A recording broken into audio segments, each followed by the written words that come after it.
Nusantara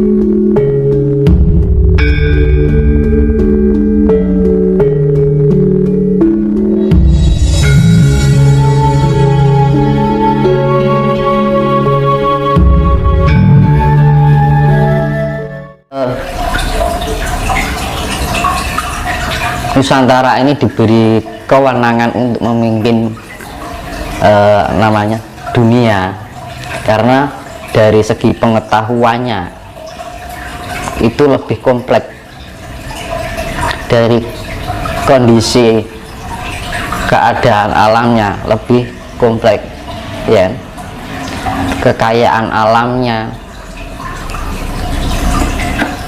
Bahkan Nusantara itu ibaratnya itu pusare bumi, udel lah yang Jawa. Nah, jadi kalau kita ini besok itu peradaban dunia itu sudah tidak mencerminkan yang namanya bangsa ini, bangsa itu, negara ini, negara itu, kerajaan ini, kerajaan itu, sudah enggak lagi. Karena zaman besok itu bukan lagi zaman perang. Jangan kita menerapkan peradaban dunia ini diibaratkan seperti zaman perang dahulu. Merdeka, merdeka. Loh, semua itu ciptaan Tuhan, gitu loh. Bukan zaman perang lagi. Itulah hakikat peradaban dunia. Kita bukan untuk antara menang dan kalah, tapi bagaimana dunia ini tercipta kesetaraan. Ya, namanya adil itu sifatnya kesetaraan. Jadi jenenge wong ibaratnya pemimpin, ya. Kan ibaratnya kan Nusantara ini akan menjadi pemimpin dari segala bangsa di dunia. Nah, modalnya jadi wong pemimpin itu apa? Satu, pengayom, ya kan, memberikan suatu keadilan, ya kan? Memberikan contoh yang baik, tidak merasa kuasa, ya, memberikan contoh, memberikan tuntunan yang baik, bukan untuk menindas, bukan merasa hebat, tidak merasa diri hebat, ya kan. Justru kita diberikan kepercayaan itu, yang perlu kita lakukan bahwa kita justru mempunyai tanggung jawab yang sangat besar. Apakah salah satu upaya atau syarat atau langkah-langkah agar Nusantara ini terwujud menjadi merujuk keluar dunia itu termasuk bangkitnya ajaran Budi, Mas? Nah, itu jadi yang saya tadi bilang, apa tadi, budi pekerti, ya. Pengetahuan orang Jawa itu lebih kompleks, lebih fleksibel, dan sifatnya universal. Itu orang Jawa itu pengetahuannya lebih, saya gini, orang Jawa mengajarkan tentang tata krama, ya kan. Dari segi bahasa aja, bahasa krama halus, krama inggih, basa Jawa kawi, macam-macam. Itu dari segi bahasa. Dari cara memanggil orang tua dengan anak muda beda. Mas, Pak, ya kan, Mbak, ya kan, Iya. Om, kan. Ibarat kita ke lebih tua manggilnya Mas, manggil Dek. Di luar negeri kan nggak ada. Itu dari cara memanggil itu sudah tahu bagaimana cara menghargai dan menghormati seseorang. Nah, istilahnya cara basa niki tepo saliro. Kita lebih bisa memahami orang lain dan menghargai orang lain dan menghormati orang lain. Walaupun itu anak kecil dipanggil Dek. Nah, wong Jawa kan ngono. Nek wong luar negeri kan celuk jenenge, ya toh. Itu dari segi bahasa. Iya, betul.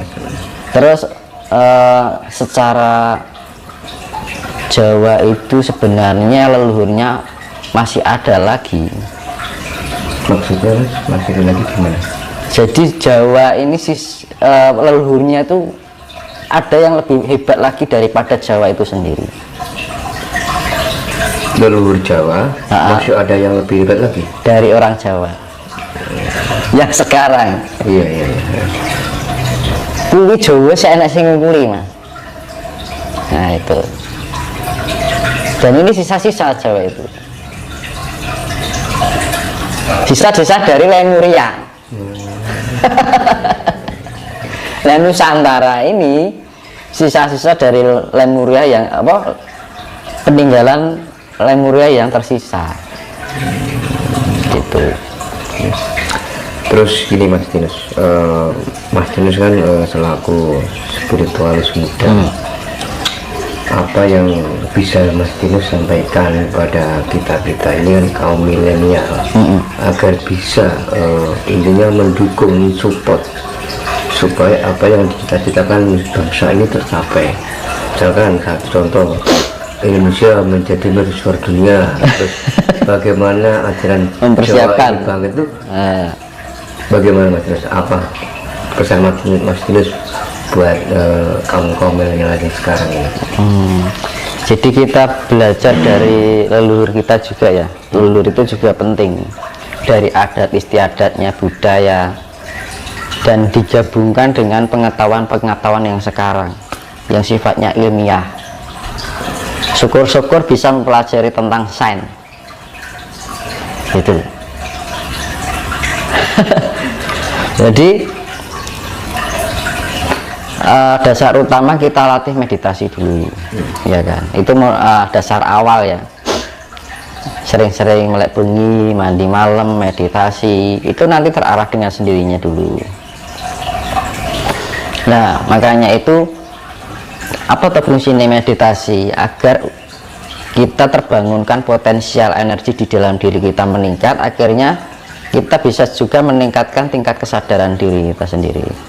Nah, kalau kita sudah ada peningkatan tingkat kesadaran diri, kita tidak mudah terbelenggu oleh ilusi. Karena ilusi itu, kita bisa mengetahui ilusi ketika kita mempunyai tingkat kesadaran cipta. Kesadaran juga kecerdasan. Yang saya bilang dulu adalah IQ. Ya. Terus kesadaran rasa juga kecerdasan rasa, yaitu SQ. Nah, akhirnya kesadaran EQ, emosional, dan kecerdasan emosional. Jadi antara kesadaran dan kecerdasan, kalau orang sudah bisa memakai tentang kesadaran dan kecerdasan EQ, SQ, dan IQ, orang tidak akan mudah dibodohi. Ya, sifatnya dibodohi ini. Kamu diberi misalkan diberi pengetahuan ini. Nanti kamu akan naik surga. Nanti kalau kamu melakukan ini, kamu akan masuk neraka. Nah, itu loh.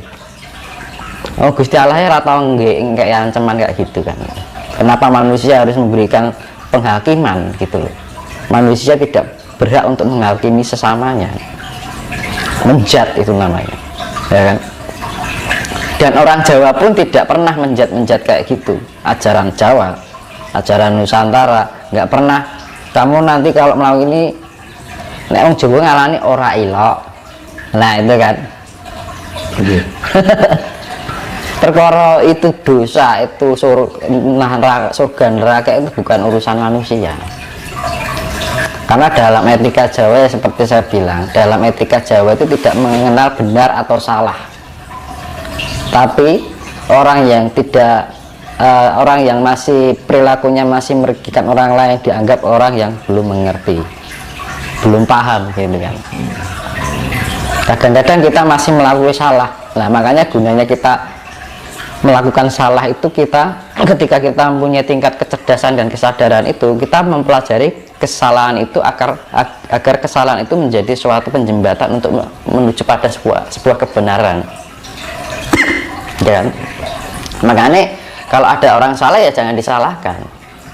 Bisa jadi itu adalah suatu perjalanan untuk menjembatani menuju suatu kebenaran. Makanya kan gitu. Sama saja, makanya kita hidup di dalam penuh dengan ilusi. Kita berangkat dari ilusi juga. Kita beri angan-angan, impian, harapan, cita-cita, keinginan, ya. Terus kesenangan, kesedihan. Tapi setelah kita nggak ada di dunia, hilang semuanya. Enak-enak di dunia. Okay.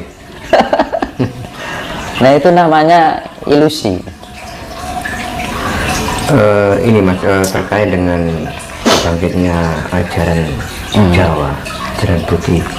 Kalau menurut Mas Dino sendiri, perlukah untuk Indonesia ini mendirikan sebuah lembaga pendidikan yang berbasiskan Jawa? Nah itu seharusnya dari dulu. Kenapa enggak dipikirkan gitu? Ya, yaitu tadi pengetahuan orang sekarang itu dibodohi dengan sifat-sifat yang membatasi. Yang membatasi yaitu tadi diiming-imingi surga, ditakut-takutin neraka. Gitu. Mau melakukan ini dianggap salah, dosa. Iya kan, dosa, dianggap keliru, masuk neraka. Gitu. Terus sekarang gini, seibaratnya ya. Seorang profesor lah misalkan, itu orang berarti orang yang punya tingkat kecerdasan yang luar biasa ya. Ketika dia menghadapi yang namanya yaitu ancaman surga, apa, iming-iming surga, ancaman neraka, itu ketika menghadapi itu kecerdasannya langsung terhenti, langsung down. Kenapa gitu? Nah, ininya kok nggak dipakai gitu? Ya kan? Seorang profesor ketika dia bisa melakukan dengan penemuan secara ilmiah ya, bisa menemukan ini, menemukan itu, bisa membuat ini, membuat itu. Tapi ketika menghadapi hal yang sifatnya membatasi atau membodohi itu, yang sifatnya iming-iming surga, ancaman neraka, langsung putul, langsung terpotong, langsung cerdasannya hilang. Nah itu makanya intelektual tanpa diimbangi dengan kecerdasan dan kesadaran spiritual itu akan juga bodoh. Kecerdasan spiritual dan kesadaran spiritual tanpa diimbangi kecerdasan ini juga akhirnya apa? Timbul kefanatikan. Tuh. Ya. Akhirnya gitu loh, rumoso bener, rumoso apik, rumoso suci, liyane salah. Justru orang Jawa itu tidak pernah, ajaran Jawa itu menyalahkan orang lain dan menganggap diri merasa benar. Orang Jawa itu diajari lembah manah rendah hati ya. Ya dasarnya lembah manah, alon-alon waton kelakon, ya kan. Pelan-pelan asal tersampaikan. Sekarang apa? Ambisi yang berjalan, alon-alon remuk rentok apa-apa. Nah itu budaya dari mana? Jawa, dari itu Jawane wis hilang. Ya. Seperti kasus kemarin Mas, orang Jawa dikatakan salah satu ustadz atau ulama bahwa orang Jawa itu menyembah pohon. Buktinya orang Jawa nggak protes kan, nggak sampai demo kan. Nah itu kan bukti bahwa orang Jawa itu yang lembah manah, seperti yang tadi Mas sudah sampaikan ya. Iya. Ya karena orang Jawa itu nggak bawel. Kadang-kadang mengerti tapi diam. Ya, orang Jawa itu lebih baik diam daripada harus kita ramai gitu loh, mengedepankan ego, gitu.